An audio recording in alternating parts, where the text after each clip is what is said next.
Assalamualaikum warahmatullahi wabarakatuh. Nama saya Muhammad Amirul Akmal bin Syarifuddin. Nombor kad matrik D183111185. Hari ini saya akan membacakan 2 potongan ayat daripada surah Al-Isra iaitu ayat 63 dan ayat 64. A'udzubillahi minasyaitonirrajim. Qala izhab faman tabi'aka minhum fa inna jahannama jazaa'ukum jazaa'an mawfura. واستفزز من استطعت منهم بصوتك وأجلب عليهم بخيلك ورجلك وشاركهم في الأموال والأولاد وعدهم وما يعدهم الشيطان إلا غرورا. Yang seterusnya, mari kita pindah kepada tata bahasa. Berdasarkan ayat 63, qala zahab faman tabi'aka minhum fa inna jahannama jazaa'ukum jazaa'an mawfura. Isim mawfura iaitu isim nakira, yakni maf'ul mutlak, fi'il tak ada, huruf inna iaitu huruf inna, jazaa'an iaitu merupakan maf'ul mutlak dan dia merupakan isim nakira.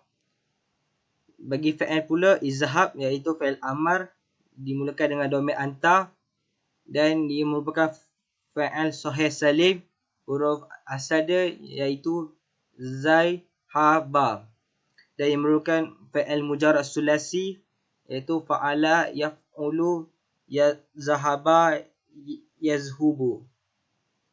Dia punya mauzun izhab, dia punya wazan af'al. Dan huruf bagi ayat nombor 3 iaitu fa iaitu huruf ataf. Isim yang ketiga man iaitu isim istifham.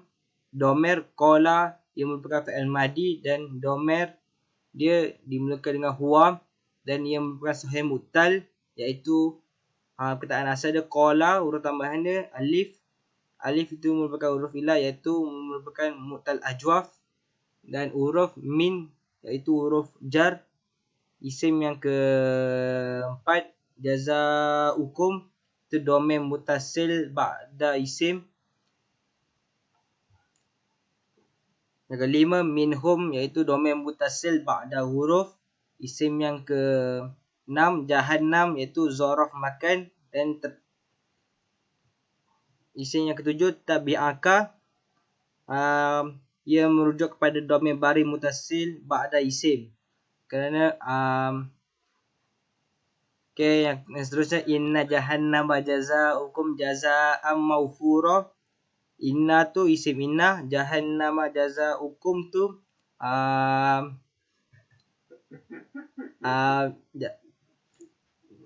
saya lupa juga. Jahannama jazaa'ukum tu merupakan isim inna dan jazaa'an mawfura tu khabar inna. Okey, yang seterusnya ayat 64. Wastafziz man istata'ta minhum bisautika wa ajlib alaihim bi khailika wa rajilika wa syarikhum fil amwali wal auladi wa'idhum wa ma ya'iduhumus syaitanu illa ghurura. Isim bagi ayat 64 iaitu asyaitanu iaitu merupakan isim makrifah. Fi'il ajlib iaitu merupakan fi'il amar dan merupakan fi'il sahih salim, huruf asal dia jim, lam, ba, dan ia merupakan fi'il mazid sulasi birhaf wahid. Dia punya mauzun dia ajlib dan wazan dia af'il. Huruf bagi ayat 64, wa merupakan huruf ataf, ala iaitu huruf jar, ma adawatun nafi.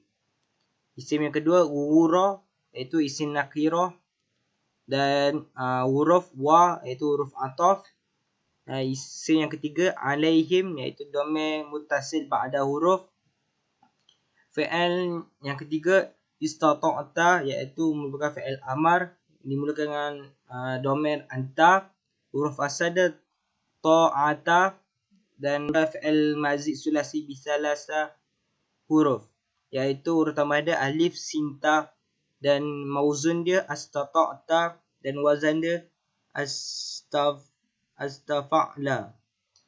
Bagi huruf iaitu huruf fi, huruf jar, Dan yang seterusnya isim minhum domain mutasil ba'dal huruf. Yang seterusnya min iaitu huruf jar, ka merupakan huruf jar, bi merupakan huruf jar.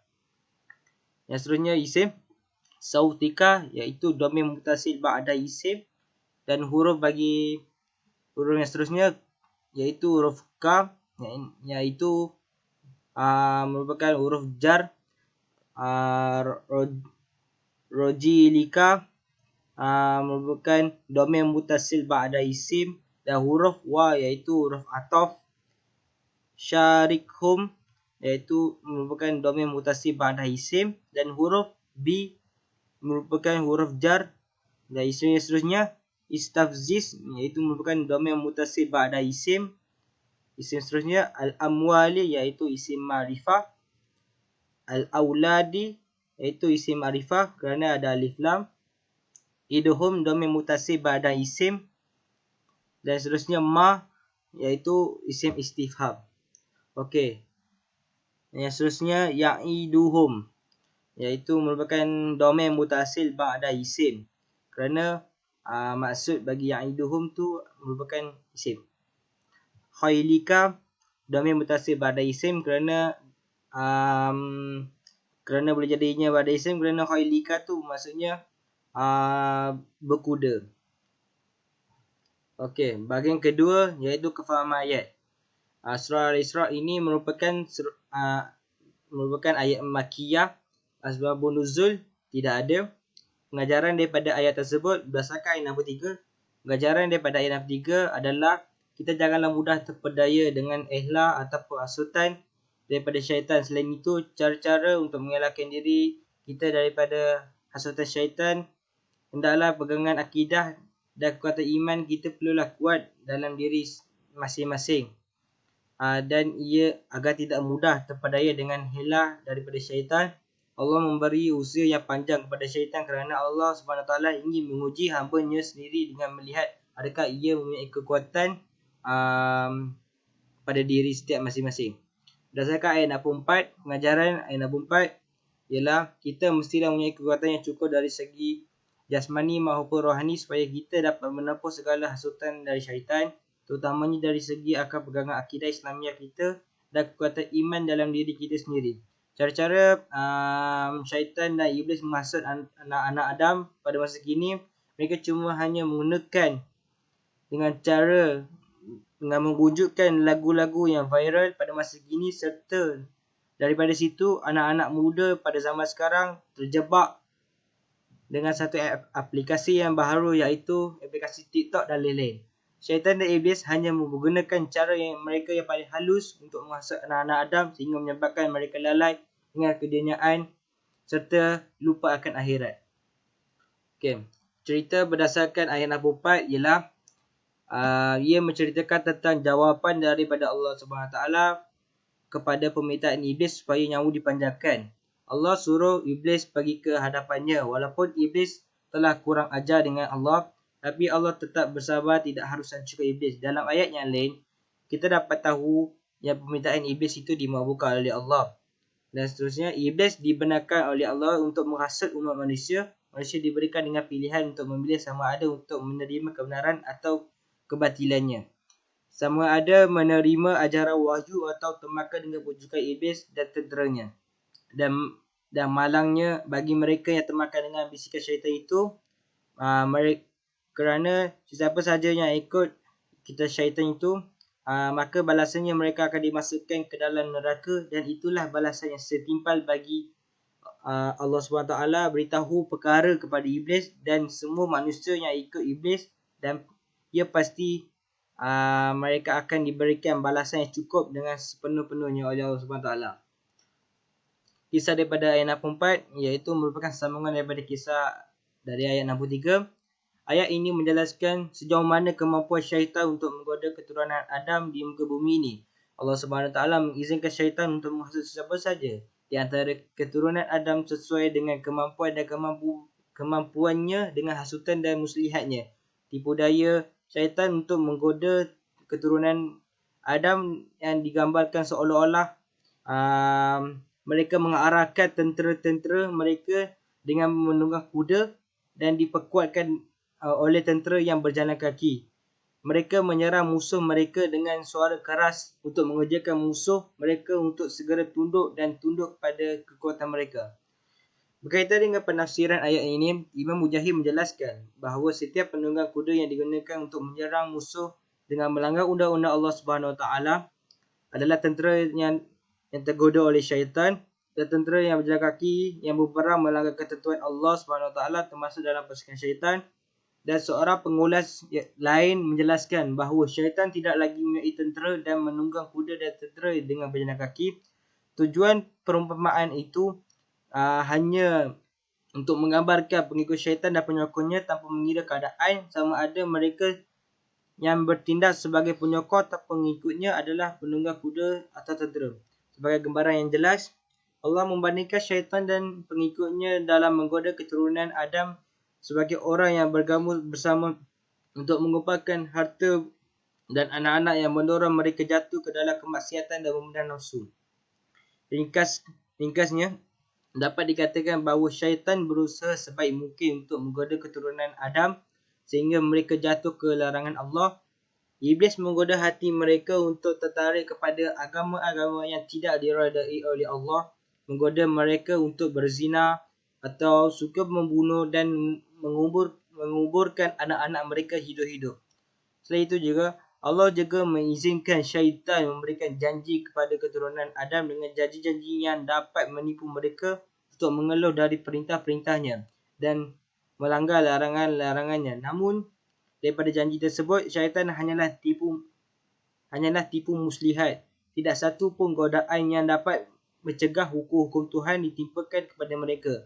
Janji-janji syaitan hanyalah penipuan yang mempesona sehingga mereka tidak lagi dapat memberitahu apa yang benar dan apa yang salah.